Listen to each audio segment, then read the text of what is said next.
மும்பையில் நடுவழியில் நின்ற மோனோ ரயிலால் அந்தரத்தில் சிக்கிய 582 பயணிகள்.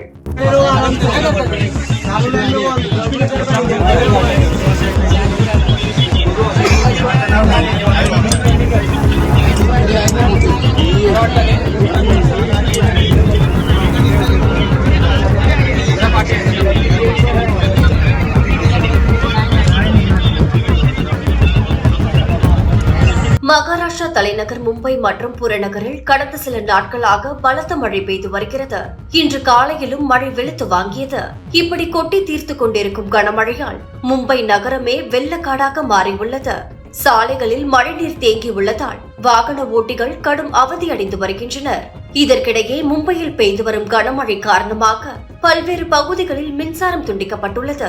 இந்த நிலையில் மைசூர் காலனி ரயில் நிலையம் வந்த மோனோ ரயில் மின்சாரம் துண்டிக்கப்பட்டதால் பாதி வழியில் நின்றது. இதனால் ரயிலில் பயணித்த பயணிகள் அச்சமடைந்தனர். தகவல் அறிந்ததும் தீயணைப்பு படையினர் அங்கு விரைந்து சென்று மீட்பு பணிகளில் ஈடுபட்டனர். ரயிலில் சிக்கி இருந்தவர்களை கிரேன் மூலம் மீட்கும் பணிகளில் ஈடுபட்ட போதிலும் அவர்களால் கதவை திறக்க முடியவில்லை. உடனடியாக ஜன்னல் கண்ணாடியை உடைத்து சுமார் 4 மணி நேர போராட்டத்தின் பின் சிக்கியிருந்த 582 பயணிகளும் பத்திரமாக மீட்கப்பட்டனர்.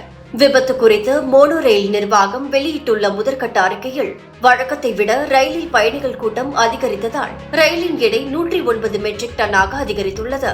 இது ரயிலின் இயல்பான எடை தாங்கும் திறனாக நிர்ணயிக்கப்பட்டுள்ள 104 மெட்ரிக் டன் அளவை விட அதிகம் என்று தெரிவித்துள்ளனர். மேலும் மின்தடை காரணமாக இந்த பிரச்சனை ஏற்பட்டுள்ளதாகவும் இதனால் யாருக்கும் எந்த ஒரு பாதிப்பும் ஏற்படவில்லை என்றும் அதிகாரிகள் தெரிவித்துள்ளனர்.